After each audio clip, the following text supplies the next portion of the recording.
perhaps we could start with this. Did you gentlemen read the proposed course materials? I did. Well, I don't have anything to add to that.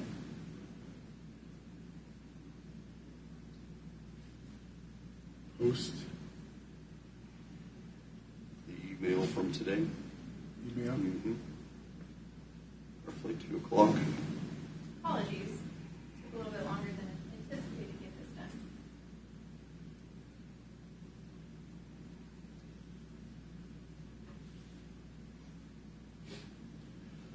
Well, I have 5:30. Do we want to start, or do we want to try to wait till we get some more and see if some more show up? Or I guess that's open to you. We can start. This is being recorded, so as you know, a few people who had indicated they wouldn't be here today would watch the recording. But okay, well, let's do it then.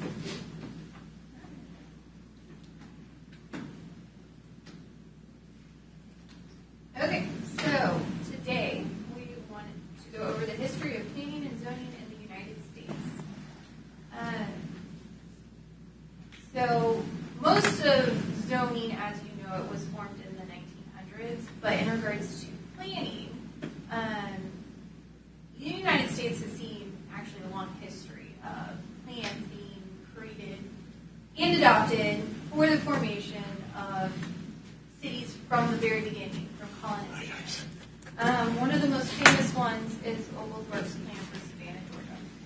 If you've been to Savannah, and you've been down to the historic district, this street system is largely still intact. He created a grid system, which he overlaid with a series of plazas or squares. This was for 2 reasons. One was to provide easy defense against the Spanish if they invaded, and 2 was to create open space for its residents. Obviously, Savannah is a very hot climate. Packing people in tight quarters without having open space accessible is probably not a great idea. As I mentioned, this grid system is largely still intact in the historic district, so one could argue that it was successful. Oglethorpe's plans also included spacing between towns, the layout of those more rural towns, and their surrounding counties. And really that plan was designed to make sure that the agrarian economy that they would need to create to survive as a colony would be intact and accessible to larger city centers like Savannah. So that is one of the very first city plans ever created in the United States. Another one that is really important to the history of the United States is L'Enfant's plan for Washington, D.C.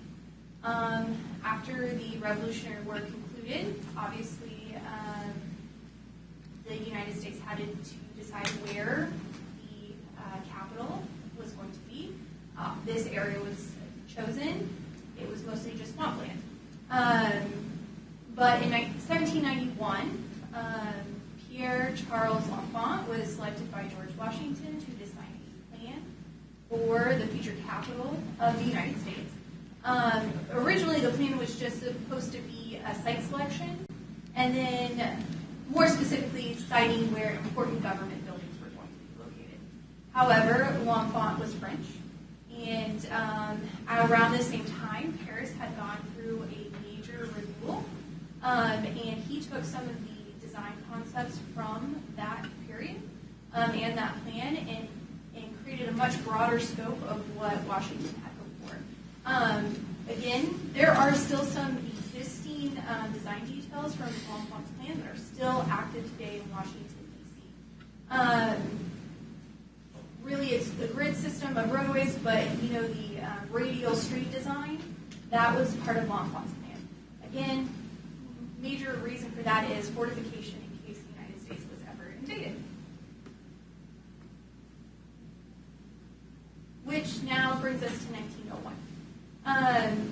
One of the first real laws in which local governance started to direct how buildings and how people lived was the New York tenement housing laws. In New York City, tenement buildings were very substandard buildings. A lot of them were buildings that were retrofitted to house as many families as possible, but it was defined as anything that housed 3 or more families. A lot of these structures did not have adequate windows, so they didn't have sunlight, they didn't have ventilation. Airflow was obviously a really big issue for spreading illnesses and the like. They didn't have the appropriate sanitation to account for all those families that they're now packing in those buildings.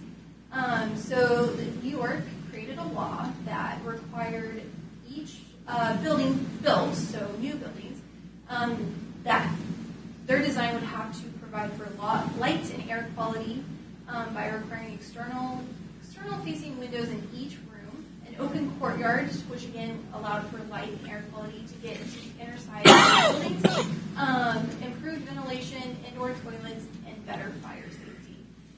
This was actually very successful. It did decrease the number of deaths and illnesses that spread throughout parts of New York City. But it did lead to further regulations on how you could build within New York City. In 1902, the Macmillan Plan was adopted. This was an update to L'Enfant's original plan for Washington, D.C. Again, this is largely still in effect today. He took L'Enfant's plan and focused primarily on what is now the National Mall area. He made a comprehensive planning document that designed the location of most of the monuments that we have, as well as some of the U.S. Department buildings that are there today. In addition to that, in 1902, the first City Planning Commission was created. Now, this isn't what you imagine as planning commissions today. This was a temporary body that was chosen to review potential future comprehensive plan maps for cities. This happened in the state of Ohio. This was actually from the state. They authorized cities to create these boards. The city of Cleveland was the first one to actually sit a board. And again, they just reviewed broad planning improvements on a temporary basis. In 1907, we saw the adoption or the acceptance of the first official city planning commission. So this is what you guys are today. In Hartford, Connecticut, they were the first city to do this. They created this commission to do essentially what you guys do today, and that's to review land use developments and to review ongoing land use policies. They were responsible for reviewing comprehensive plans, as well as other types of plans like infrastructure plans, transportation plans, and the like, and providing recommendations to the city council for their review. In 1909, you saw the first college course in city planning created at Harvard. It was called the Principles of City Planning. You also saw the first national conference on city planning, which was held in Washington, D.C. It also led to the creation of American Planning Institute, which later became the APA, which planners like me are a part of. It also became what is called the American Institute of Certified Planners, which again I'm a part of, so that is the groundwork for that. Burnham's Plan of Chicago was also created in 1909. He spent 3 years studying infrastructure and transportation needs for the city of Chicago because they were rapidly growing at that time, and so the plan outlined how the city should grow. They focused primarily on infrastructure, park systems, and transportation, but they also focused on little things like what types of city services should go, how far apart from each other's block systems, and all of that. As you can see, he used another grid system and a radial street design overlaying that.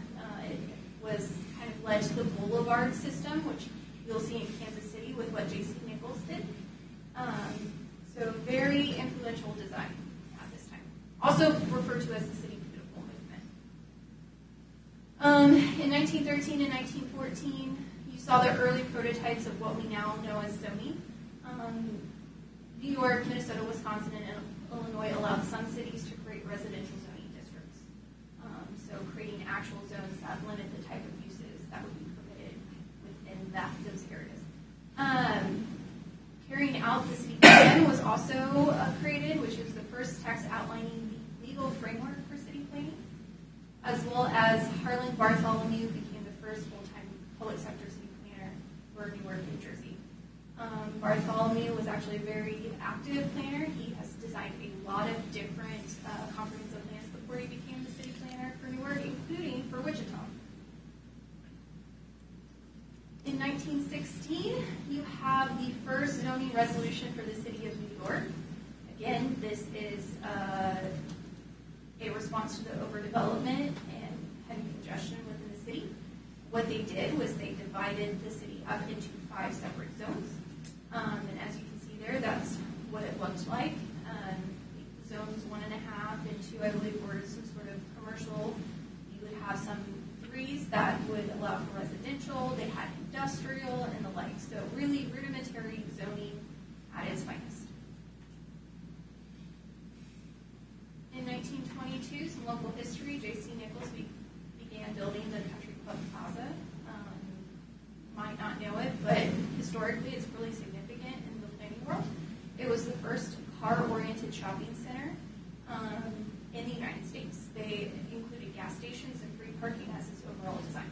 So a lot of what you see now is derived from the Country Club Plaza. The Standard State Zoning and Havening Act was prepared by the U.S. Department of Commerce, and it was issued as a draft model for states to enact zoning within their jurisdictions.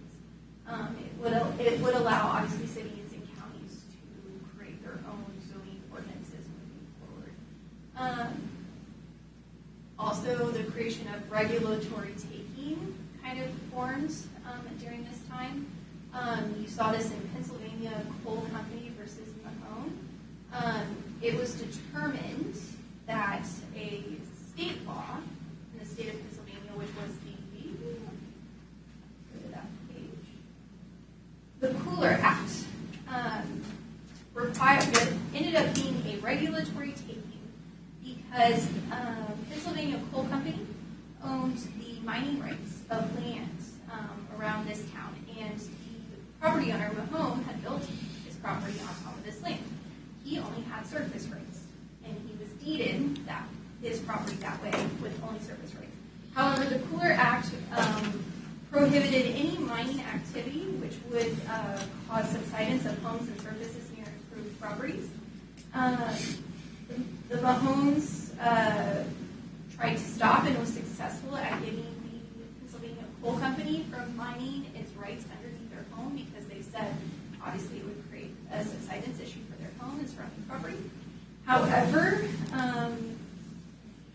it went to court, and Pennsylvania Coal Company won because of 2 reasons. One was that the Mahones bought their property knowing that they only held surface rights, that they did not have the mining rights underneath it. And second, the Cooler Act went beyond a regulation and became a takings because it did not provide an opportunity for Pennsylvania Coal Company to get compensated for the rights that they held for mining. So essentially, they had this right, they had this money invested in this property, and because of this law, they couldn't realize that investment. So it was determined that it was a regulatory takings. Any questions on that one? No, I don't. Any questions?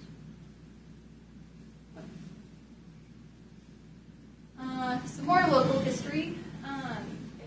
People didn't think that zoning was in the state of Kansas pretty early on. It was.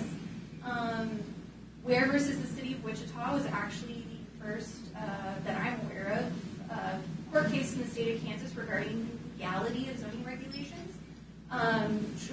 Short story, a property owner wanted to build a business, and at that time the city of Wichita was in the process of creating their zoning regulations.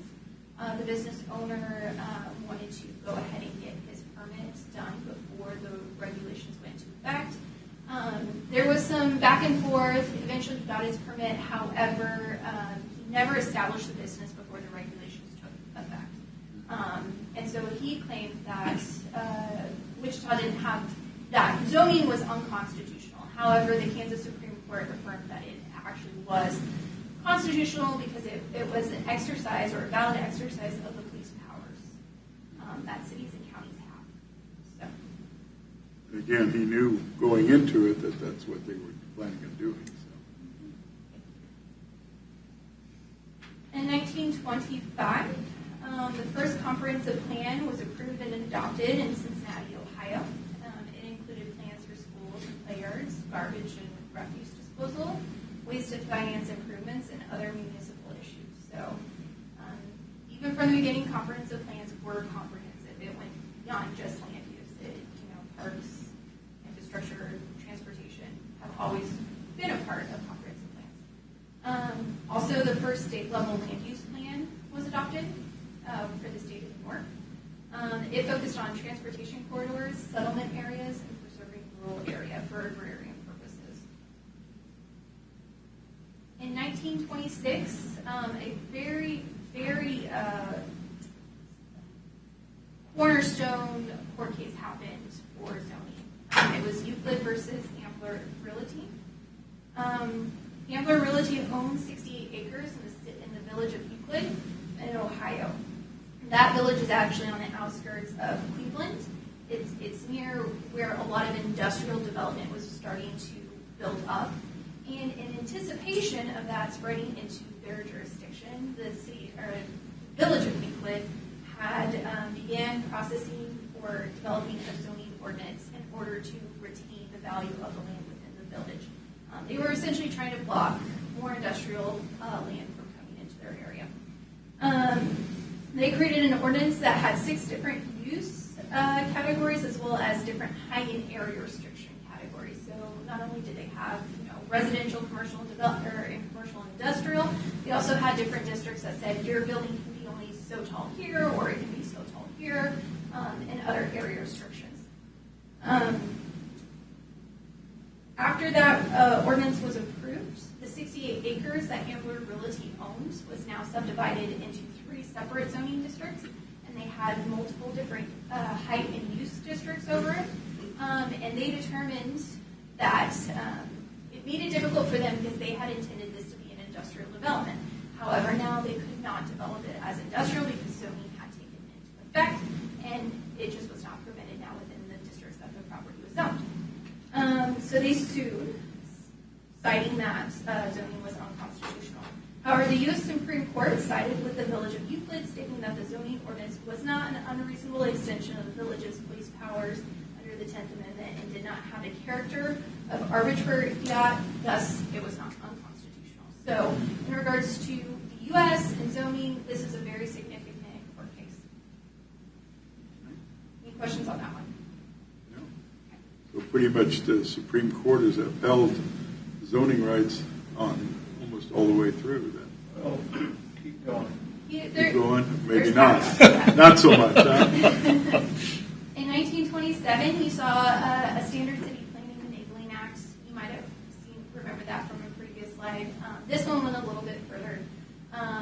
It was another model law to help state and local jurisdictions organize city and regional planning commissions, make city and regional plans, and controlling the layout of new subdivisions. The subdivisions part was obviously included in this one because you're starting to see more of a housing boom of the single-family housing variety instead of multifamily, like had largely been used before.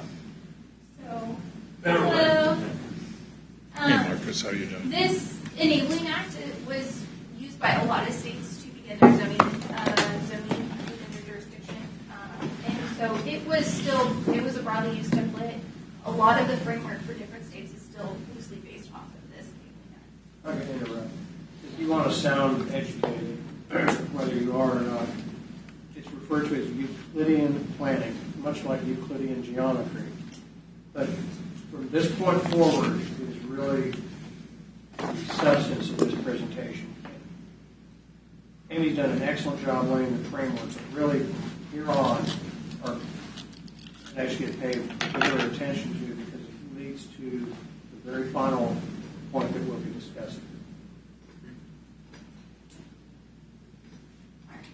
The next one, we kind of did a big jump. There are other court cases in between, obviously, Euclid versus Ambler Realty and Nolan versus Steve Tigard. I put another one up there, Nolan versus California Coastal Commission. If you guys have some time, I recommend looking it up. But Dolan versus Tigard. It was a U.S. Supreme Court landmark case on zoning, but also on infringement of property rights. So this is when zoning goes too far. What happened was Florence Dolan owned a plumbing and electric supply store in the city of Tigard. She wanted to expand the size of her store, and she wanted to enlarge her parking lot. The city required 2 conditions, which was actually in conformance with the state of Oregon, what they required. But they put 2 conditions on her permit. One, that she had to dedicate a portion of the land for public greenway to minimize flooding that would result from the increased paving of her property. And 2, dedicate a strip of land for a public pedestrian pathway to relieve traffic congestion in the town center. Those conditions were required. Those conditions would actually require the 10% of Mrs. Dolan's land being dedicated to the city of Tigard. The city did not grant a variance when she requested it, so she sought relief. This case did end up at the U.S. Supreme Court, where they found that the conditions were not proportional to a legitimate government interest, and therefore it was a violation of her 5th and 14th Amendment rights and considered it takings. Really, the decision came down that while prevention of flooding and reduction of traffic are in the public's best interest, Tigard was never able to show that their conditions were tied to the specific development that Mrs. Dolan was proposing. As well, that there could have been other ways that they could have accomplished the same thing without actually taking the land from Mrs. Dolan. And of course, those conditions were conditions that were not going to be compensated for. They weren't going to say, hey, give me 10% of your land and we'll give you $5,000 for it. Those were strict conditions of her permit to be able to build and enlarge her parking lot. So again, this is a very important case to remember in regards to takings. And really it comes down to is that government's conditions on property expansion can amount to an uncompensated taking of property if they are not roughly proportional to a legitimate government interest. Questions? So it's sort of like an easement, or a right-of-way. They widen the road, they have to pay you for the land. Yeah, so, and DEP can probably talk about this. In the past, we used to require if a road right-of-way wasn't the 60 feet, Yeah. We used to require that they add a couple more on whenever they were platting. Mm-hmm. However, we didn't compensate, right? Maybe I should put No. County hasn't followed that policy for several years now. What I'd like to do is just digress a moment, because Amy's going to finish up with specific Kansas cases that are still very much applicable today. What I'd like, this is almost philosophical, but following up with the Dolan and Nolan cases, there was a subsequent Supreme Court case where the city of Groton, Connecticut could not condemn additional ground for the purpose of expanding the naval shipyard there. And that was considered landmark in that the local government no longer could take private property for what was deemed a public purpose, but was actually basically taking property from one private owner to benefit a private enterprise. And the Supreme Court said that that was not a legitimate public purpose. And that's a pretty significant restriction, because particularly when you get into the Golden case and what led to the Golden case decision, previous to that, local governments would often use eminent domain to obtain property, clear it off, and sell it to a better developer, or in their opinion. And the U.S. Supreme Court has said that you cannot do that. So not only the Dolan case more or less set the proportionality rule, which if you think about it is very, very subjective.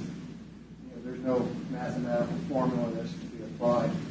And the subsequent case, the Connecticut case I referenced, basically said that, yes, you have the right of eminent domain for public purposes, but we're going to limit what is construed to be a public purpose, and the courts will be able to look at the reasonableness of your determination of what is a public purpose.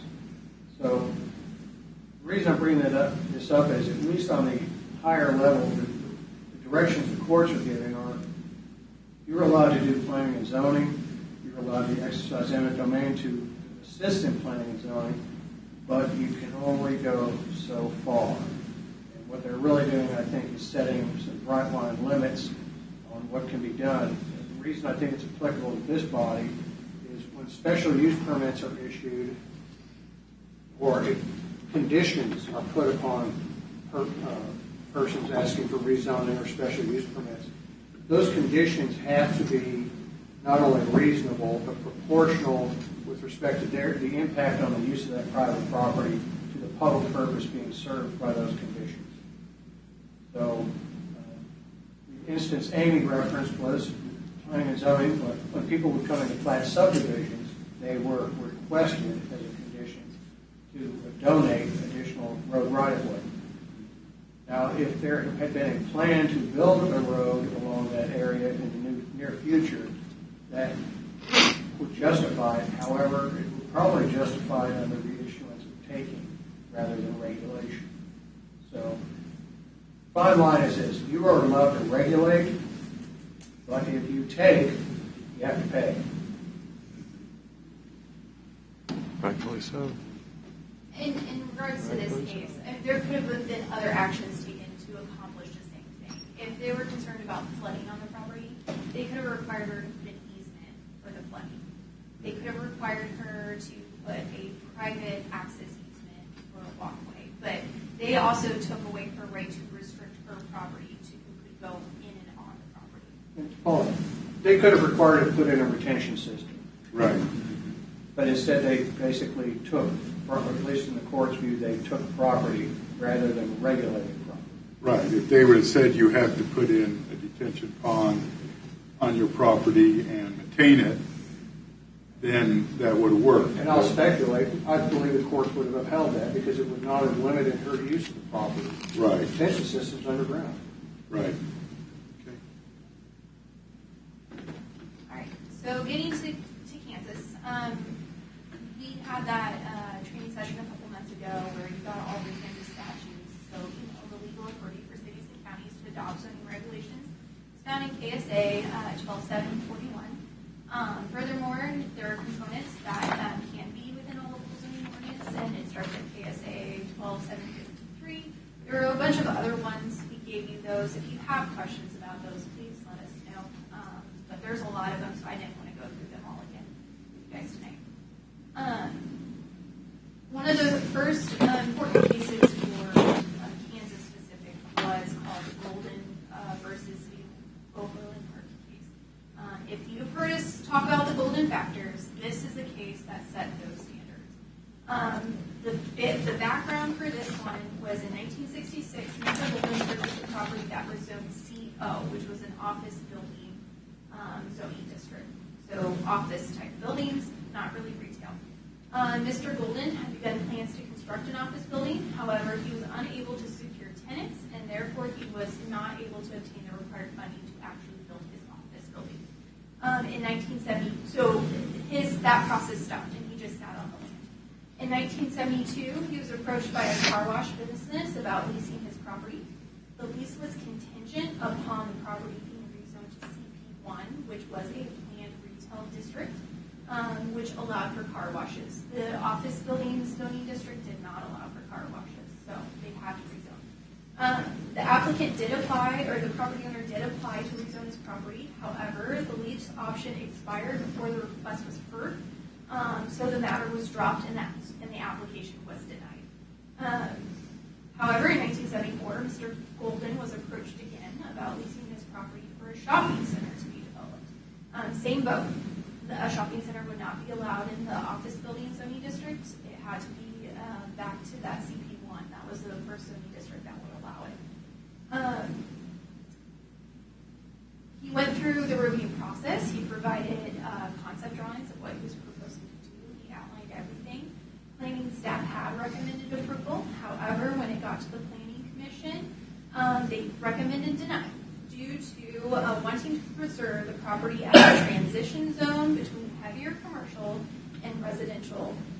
Also, that the shopping center would specifically increase traffic as well as the aesthetics impacting the surrounding neighborhood. The applicant revised his shopping center plans in between the Planning Commission and the City Council's review of his request. So the City Council sent it back to Planning Commission for further consideration. The Planning Commission again recommended denial, even with those changes, under the reasoning that the proposed development would not aesthetically match the proposed transition zones that they had anticipated for this area. The City Council upheld, so it went back to the City Council, and they upheld the Planning Commission's recommendation and denied the rezoning. The only discussion was that the renderings provided by the architect did not provide a true portrayal of how it would impact the neighborhood because it did not show any traffic, parked cars, traffic lights, utility poles, or street lights. Also, the planting appeared to be too mature. This came from the minutes of that meeting. Residents did speak in opposition to the request at both the Planning Commission and the City Council meetings. Their concerns were about traffic, congestion, increased litter, noise, etc. And for reference for you guys, the adjacent uses included a car dealership, apartment buildings, a bank, single family housing, and there was a larger development down the street that included amusement businesses like a bowling alley, a putt-putt course, and the like. The adjacent car dealership was actually zoned a more intense commercial district than what they were proposing in this specific request. Mr. Golden sued the city of Overland Park after his application was denied. The court found that certain factors, such as the property being vacant for a significant period of time and that Mr. Golden had tried to develop the property in compliance with his zoning district, had failed. And those were valid reasons for approving the rezone. However, there were 4 factors that supported the city's recommendation to deny, and that was the access issues and the traffic issues, wanting a greater setback from the north side for aesthetic purposes, which that was abutting single-family residential, upgrading the landscaping, again, an aesthetics component, and then requiring the architecture to blend in with the surrounding neighborhood. So does it match the neighborhood? The court sent it back for the city for further review because obviously they found that some things would support a rezoning and some things didn't necessarily support a rezoning. The city denied it again for 2 reasons. One, the landowner wanted to retain an entrance on a lesser roadway, which they did not support, and that the landowner would not agree to prohibit company logos on the outside of the building. They wanted to have signs, and then they wanted to have logos, and the city of Overland Park had a pretty restrictive sign ordinance. So those were the 2 reasons that they gave to deny it for the second time. So then it went back to the courts. They reviewed the denial and determined that the reasoning for the logos was not a valid reason for denying a rezoning request. They determined that there are other areas in the city of Overland Park where these logos were included outside of the sign restrictions. So you can't use that as a rational reason for denying a zoning or rezoning. But they did agree that Mr. Golden had not met a burden in regard to the access on the lower street. So Mr. Golden once again went back and he redesigned it so that it was in conformance with their transportation and access issues that the city was concerned about. So he went back to the city council again. And again, the city council denied his request. So it went finally back to the court for its final review. And they determined that Mr. Golden had addressed all of the city's concerns. And they devised, and from that, their discussion, they devised the 6 factors that are listed up there, which of course you guys will recognize as what you use now to review rezonings and special use permits. Furthermore, the courts found that simply voting yes or no does not provide sufficient evidence to either support or deny a rezoning request. A board, a commission, or a council, in granting or denying a specific zoning change, needs to provide a written order summarizing the evidence and stating the facts which it considered in arriving at its determination. So when staff provides you our analysis, we break out these factors. We say, does it meet the character of the neighborhood, and here's why. Or if it doesn't, here's why. Does the zoning uses in nearby properties match? And so on and so forth.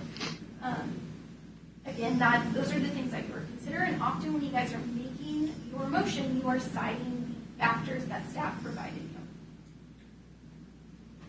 There are two ways to satisfy the golden rule with respect to those findings. You could make, for example, if you wish to say, I believe the staff report says it meets the character of the neighborhood. I disagree.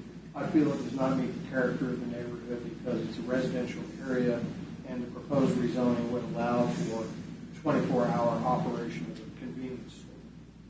There you've made specific findings. It's on the record, which can be reduced to writing if so desired, and you've actually got a basis. If you agree with the planning staff recommendation on the character of the neighborhood and others, you can simply state, I move that we adopt the staff report as our findings. Again, the real issue is this. If you make a decision impacting somebody's use of their property, the courts are saying you have to specify why you are doing so. You just can't say yes or no. Because if you only do that, that person does not really have a basis to appeal your decision to the district court, which they, by law, are allowed to do. So in more substantive cases, you might be recommended by staff and myself to make very specific, detailed findings. For the vast majority of the decisions that you will be making, reference to the staff reports will satisfy the golden factors as far as specificity for the reasons of your findings. Just want to throw that in there. But I think just remember this rule. Yes or no don't count. In addition to those 6 factors, the courts also said that the Planning Commission and City Council can also consider professional staff's recommendation and then conformance to the comprehensive plan. So you'll see we added number 7 when we do our review, and then another thing that you guys can consider is what staff is recommending to you as factors to be considered whether to approve or deny a rezoning. And this is primarily for rezonings, but obviously we use these exact same factors when considering special use permits. And notice one factor that is not listed in the golden factors, and that is public safety. There's case law to the effect that you are not to base your decisions with respect to zoning issues on public opinion. Or in one case refers to zoning is not an issue to decide by plebiscite. Fancy way of saying voting. If somebody requests zoning and 100 people show up and say we do not want that, that in and of itself is not a factor. However, if those 100 people opposing it provide testimony to you, factual testimony to you, objective factual testimony with respect to those factors, the character of the neighborhood, negative impact, adverse effect on adjoining properties, that can be considered. But literally, I have seen past instances where people go, well, people don't want it, so I'm not going to vote for it. That's impermissible. Because my use of my property or your use of your property really should not be subject to just the fiat decision of your neighbors saying, we just don't think, we don't want it. If they don't want it for reasons that are enumerated under golden and they express that, that can be considered and should be considered. But don't ask for a show of hands in the audience with respect to making your decisions. Right. Any questions about this one? No, my only question is, when you give your report, any special use permit, you're going to recommend denial because it doesn't fit the comprehensive plan. But our rules and regs says special use permits are allowed. Wouldn't that overrule that? Your staff uniformly, if a special use permit or rezoning does not meet the comprehensive plan, you should always anticipate it will be recommendational denial for not conforming to the comprehensive plan. However, first of all, the staff report is not all controlling and binding. You should read it. You should pay heed to the material substance within it. Sure. Conformance with the comprehensive plan is one of the 7 golden factors. Now, the other thing is, the rule isn't, well, there's 7 factors, and if 4 are in favor and 3 are against, it should be granted because it's 4-3. No. It could be 6 factors in favor of that rezoning, but one of them is so significant that it outweighs the others, leading to a reasonable decision to deny it.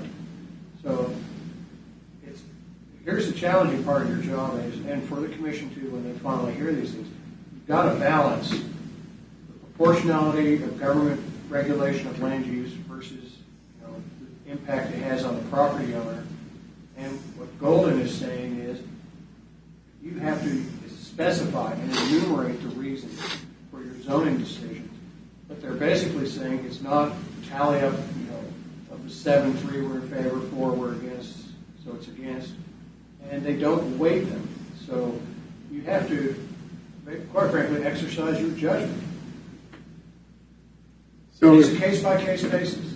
So if you're going down the list of the 7 requirements and you get to the last one, doesn't meet the comprehensive plan, what is your rule again? I mean, how can you overrule that? It doesn't fit the comprehensive plan, but special uses, again, are allowed. So is that your answer to that then your one? finding should be that on balance, the fact that it does not conform with the comprehensive plan is offset by the following factors, and request for rezoning should be granted. Okay. It's only one of 7, but staff is in a position, if they were to not do that, then they're basically saying, I think the public perception would be, here's the comprehensive plan, don't worry about it. But comprehensive plan further is just that. It's not an actual zoning, it's a plan. Correct. Well, that's the same. Words have meaning, right? Which is what you're saying. So the big word up here is should, not must. Yes. That's what you're saying. It's not said in law that we must adhere to those 6. It's we should try to adhere to these 6. Yes, and I think if you think about it, if your decision-making process could be reduced to, here's the word, I never could understand what the hell it meant. An algorithm, I call it a formula, a mathematical formula. Why would you be here? Staff would input the information into the formula, and here's your result. No, judgment has to be exercised, and that's your role. And a caveat on that is it should be based on facts. As DVP already mentioned, opinion doesn't matter in these cases. There should be some factual evidence to support your conclusion. Yeah. Just because somebody says they don't want it in their neighborhood doesn't Or mean. how about this? I was bitten by a dog when I was a kid. I don't like dogs. No dog kennel.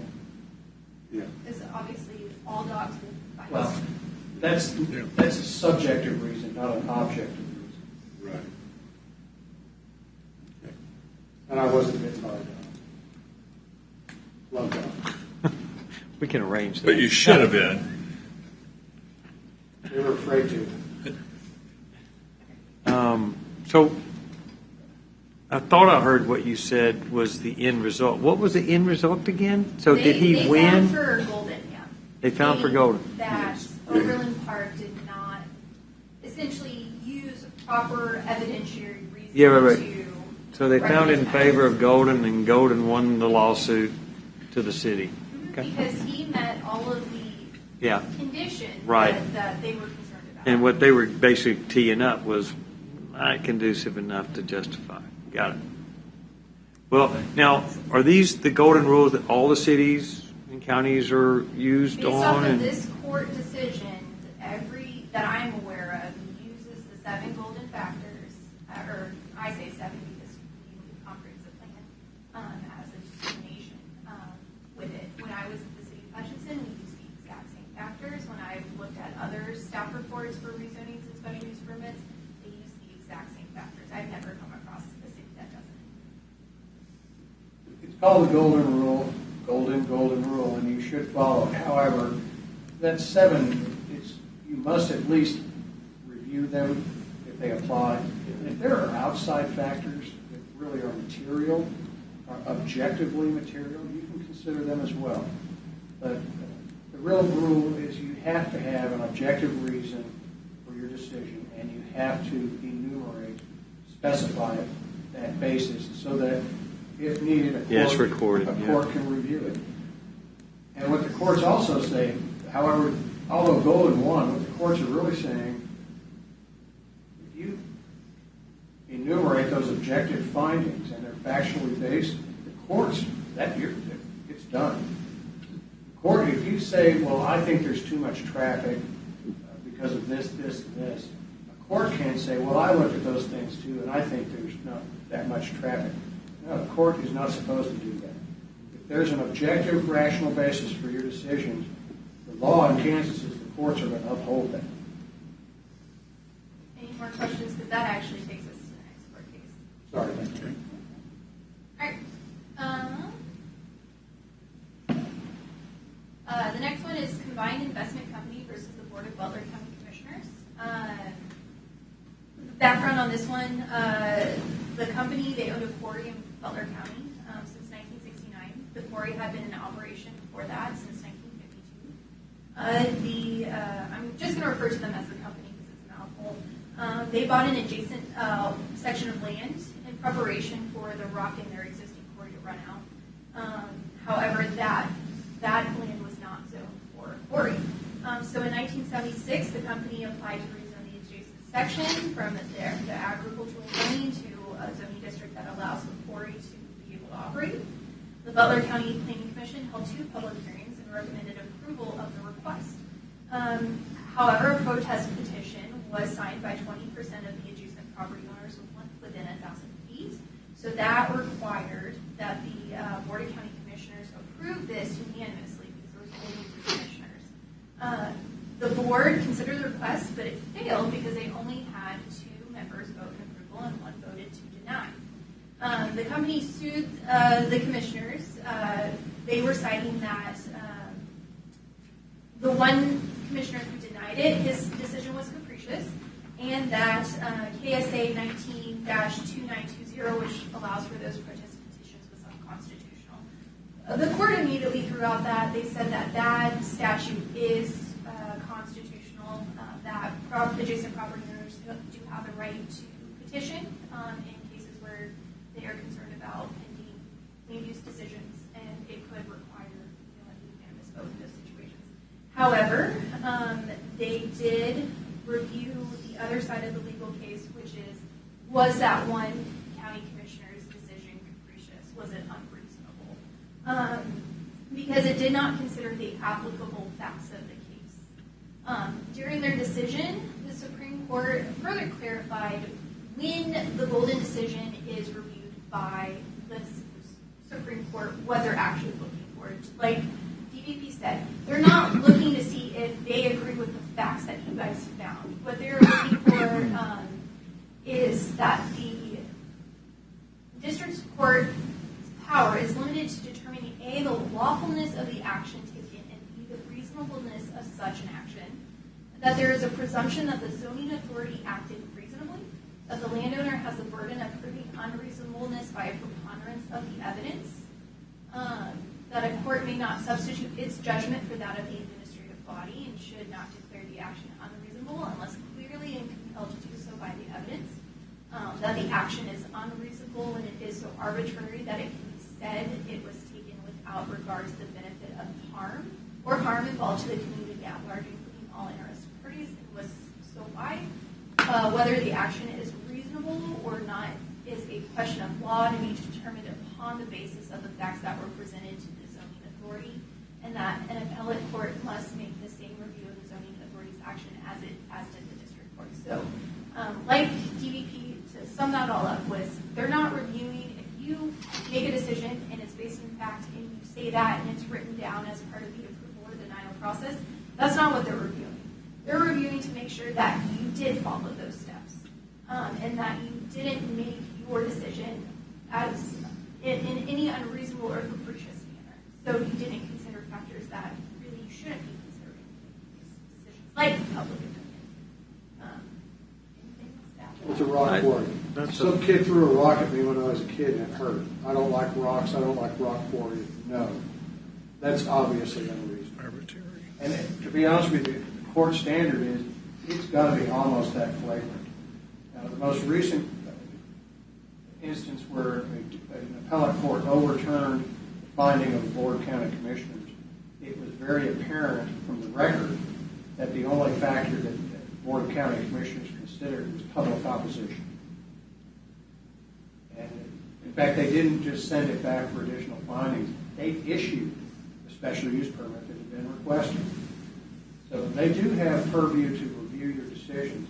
But you, for want of a better phrase, you really got to be out in left field before they're going to say they have the right to overturn your decision. Now they can, if they feel that you didn't specify your findings, they can refer it back to you, it's called a remand, for the making of those findings so that the court can then subsequently review it. How did this one come out? Yeah.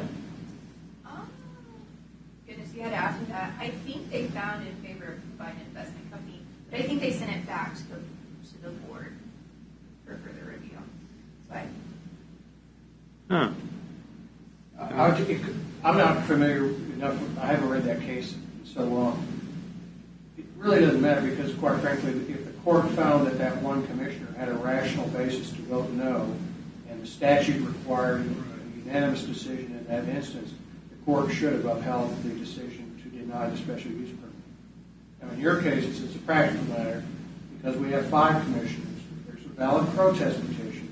It requires 4 affirmative votes, not a 3-to-1 vote. There must be 4 affirmative votes to grant that special use permit. So, Does that even, I'm sorry, go Marcus, ahead. go ahead.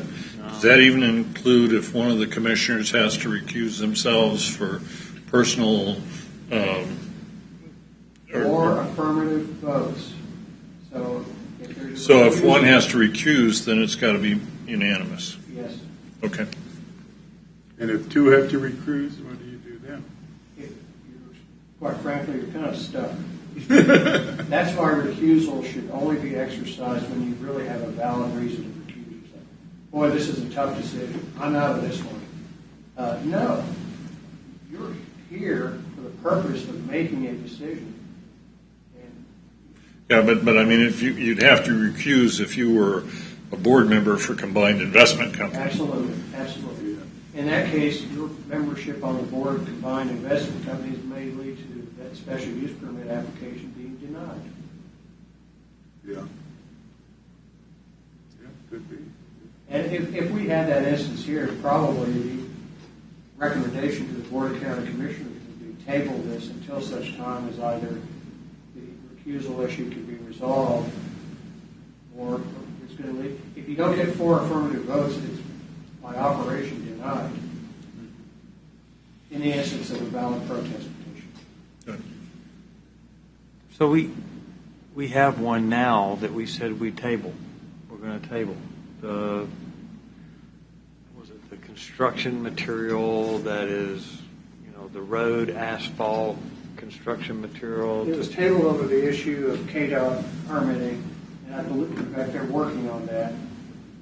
That was appropriate. You can do that. That's the other thing, just a sidebar topic. If I come to you and say, I want you to rezone my property, and I come to your meeting and say, I want a decision tonight, well, that's an expression of my opinion. That's not a direction to you. Take the time you need to make a decision that you feel is justified. If you need additional information from staff, send it back. So that's what, I wasn't here last week, I apologize, but I wasn't here.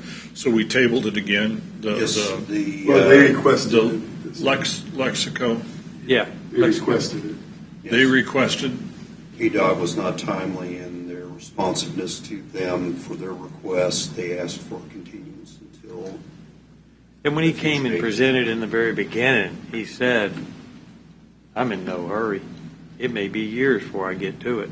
If he had told you I need the decision tonight, darn it, or a stronger way, take your time. You're the deciding body. got it. Thank No you. more? one more last slide, but really it's just a reaffirmation of what we've been saying. Landau versus Overland Park. The Supreme Court of Kansas concluded that their standard of review is reasonableness. It's up to the cities and counties to determine how they are going to be zoned or rezoned. That the courts don't want to get in the middle of No court should substitute its judgment with a judgment of the elected governing body merely on the basis of a different opinion as to what is a better policy in a specific situation. However, the court has determined that local zoning decisions need to have sufficient findings of facts in accordance with golden factors. Otherwise, it may return the case back to the governing body for further findings and conclusions. So, Which is what you said. Amy was going to get you there. I just jumped in. I just couldn't hold myself there. Need that dog bite. And the rock, The rock. which hit me in the head. Yeah, I didn't know until tonight about the golden factors. I mean, you all say it. this is why we do training. So you guys do know the background and history. I think you've probably driven past that area in Overland Park. Yeah. The Golden Oh, yeah, I pass it a lot. property was. Mhm. Yeah. I used to bowl at that alley. And ate at their restaurant, Prime Rib. They had the best prime rib in town. Wow. That's a good enough reason to approve it, right? You know, you think about Overland Park, man, that is a humongous city. That thing is just blown up. Kind of like Liberty is right now. I'd hate to be on the city council with Liberty and all that blow up. Olathe. Or Olathe, yeah. But golly. Gentlemen, you might find it just interesting if you haven't. Either watch on cable, watch a city Leavenworth Planning Commission or a city planning commission, because for better or worse, I'll say it's for better for you. Most of the zoning decisions you have are relatively factually straightforward. You get into a city zoning decision, all of the elements Amy just outlined to you, landscaping, the color of the building is now important. The style of the roof on the building is now important. That's right. You've got a myriad of factors. Yours are generally pretty straightforward. Doesn't mean they're any less important, but city planning commissions have generally a much more detailed problem set to resolve them. But I'm not saying that to make this board any less important. But If you just look at their packet, when they present, I've it seen is- lengthy debates on how far apart, should the plantings be 3 feet apart or 4 feet apart? It can be that detailed. And if you open up a city zoning regulation, their regulations are much more prescriptive. They tell you exactly how you do it, when you do it, and what style you do it. And that's a reason, because obviously when you put more people, you have higher densities like that, those things tend to matter a lot more. Not that it doesn't happen, obviously, but I wonder about that. Not to question you, but I'm a stickler about that. Because before I was elected, I don't believe there was. Just take a drive down Lansing and you've got every kind of weird, from a metal building liquor tobacco store to an old house turned into a chiropractor or a real estate. I mean, there's no standards. The banks aren't the same. No standards whatsoever. But when we incorporated that standard into Quick Trip, that then became the standard for the car wash. I mean, we're getting there, but it's sad when Lansing is so much younger than Leavenworth, right? And you would think that city council and you would think that we would have things like that.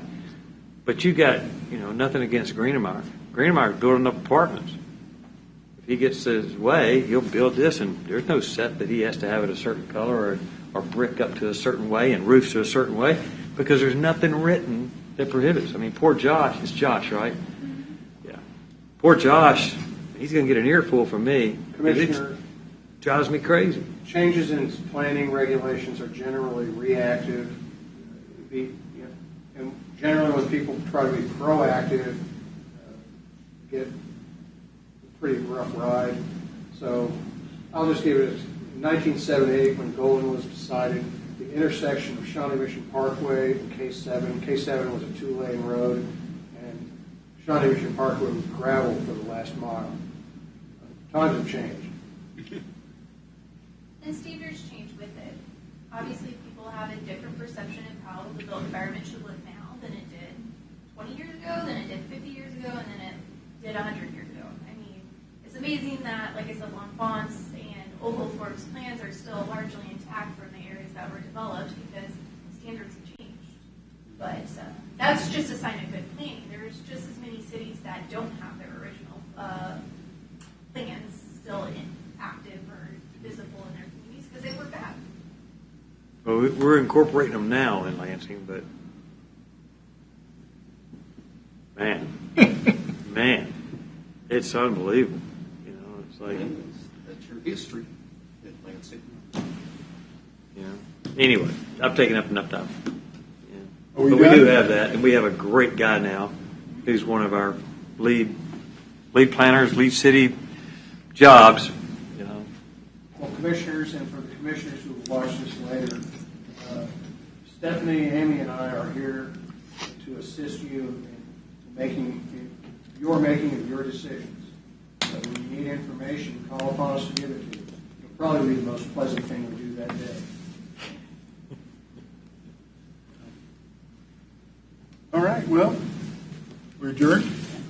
Adjourned. Thank you. I'm sorry.